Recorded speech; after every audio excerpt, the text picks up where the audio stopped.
আমি আপনাদেরকে করে দেখাবো মাছের মাথা দিয়ে মুগের ডাল। এখানে আমি 200 গ্রাম পরিমাণ মুগ ডাল নিয়েছি। কড়াইতে ভালো করে ভেজে তাতে জল দিয়ে কাঁচা লঙ্কা, তেজপাতা, লবণ, হলুদ মিশিয়ে ডালটাকে সেদ্ধ হতে দিয়ে দিয়েছি। এদিকে ডালটা যতক্ষণ না সেদ্ধ হচ্ছে ততক্ষণ আমরা ভালোভাবে সেদ্ধ করে নিচ্ছি। দেখুন ডালটা এই পরিমাণে যখন চলে আসবে তখন আমাদের বুঝতে হবে 80% পরিমাণ ডাল এখানে সেদ্ধ হয়ে গেছে। এইবার ডালটা সেদ্ধ হয়ে গেলে দেখুন কীরকম সেদ্ধ হয়েছে। যখন এরকম পরিমাণে সেদ্ধ হয়ে আসবে তখন বুঝতে হবে ডালটা সেদ্ধ হয়ে গেছে। তখন ডালটাকে আমরা নামিয়ে নেব। তারপর একটি পাত্রে আমি পেঁয়াজ কুচি, কাঁচা লঙ্কা, ধনে গুঁড়ো, গরম মশলা, টমেটো কুচি, জিরে, আদা, রসুন, শুকনো লঙ্কা এবং তেজপাতা নিয়ে নিয়েছি। তারপরে আমি এখানে একটি কড়াইতে মাছ ভাজার তেল নিয়ে মাছগুলোকে লবণ হলুদ মাখিয়ে ভালো করে ভেজে নিয়েছি। মাছগুলো ভেজে নেওয়ার পরে সেই মাছের তেলের কড়াইতেই আমি ফোড়ন দিয়ে দিচ্ছি। ফোড়নে দিয়ে দিলাম দারচিনি, এলাচ, লবঙ্গ এবং তেজপাতা, শুকনো লঙ্কা, গোটা জিরে। ভালোভাবে দিয়ে নাড়াচাড়া করে নিচ্ছি। তারপরে আমরা পেঁয়াজগুলো দিয়ে দেব। পেঁয়াজটা ভাজা হতে থাকবে। পেঁয়াজটা যখন একটু নরম হয়ে আসবে তখন এর মধ্যে আমরা রসুন কুচি ও আদা কুচিও দিয়ে দেব, সাথে টমেটো কুচিও দিয়ে দেব এবং দুটো কুচনো কাঁচা লঙ্কাও এর মধ্যে আমরা দিয়ে দেব।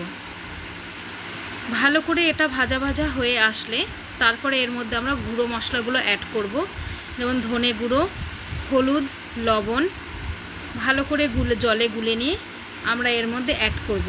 মশলাটা থেকে যখন তেল ছাড়া শুরু হয়ে যাবে দেখুন এরকম পরিস্থিতিতে তখন আমরা এর মধ্যে তখন বুঝতে হবে মশলাটা হয়ে গেছে। তখন এর মধ্যে সেদ্ধ করে রাখা ডালটা আমরা ঢেলে দেব। ডালটা ভালো করে নাড়াচাড়া করে নিয়ে এর মধ্যে মাছের মাথাটাও আমরা দিয়ে দেব।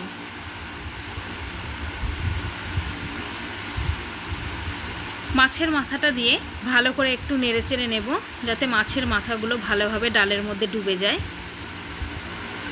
মাছের মাথাটা ভালো করে ডালের মধ্যে ডুবে গেলে তখন আমরা এটাকে একটুখানি 10 মিনিটের মতন ফুটিয়ে নেব ডালটাকে। ডালটা যখন ফুটে আসবে তারপরে আমরা এর মধ্যে গরম মশলা গুঁড়ো এবং ঘি দিয়ে নামিয়ে নেব। এই দেখুন ফিনিশিং লুকটা এরকম এসছে, বলবেন কেমন হয়েছে। ফিনিশিং লুকটা আপনারা দেখিয়ে নিয়েছেন। দেখুন ডালটা এরকম পরিমাণে ফুটে এসছে। তারপরে আমরা ঘি, গরম মশলা দিয়ে ভালোভাবে নামিয়ে নিয়েছি। কেমন হলো আমাদেরকে বলবেন। ভালো লাগলে চ্যানেলটি অবশ্যই সাবস্ক্রাইব করবেন এবং আমাদের পাশে থাকবেন। দেখুন ডালটা এরকম পরিমাণে এসছে। আমাদের অবশ্যই জানাবেন কেমন হলো। ভালো লাগলে একটা শেয়ার অবশ্যই করবেন।